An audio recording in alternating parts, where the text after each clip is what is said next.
wasn't that nervous because if I get too nervous, it would suck. I know I could do it.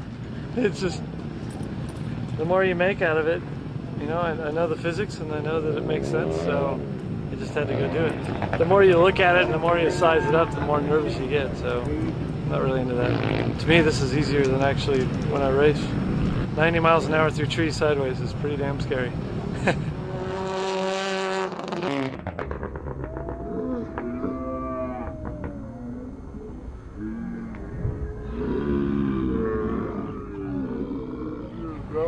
was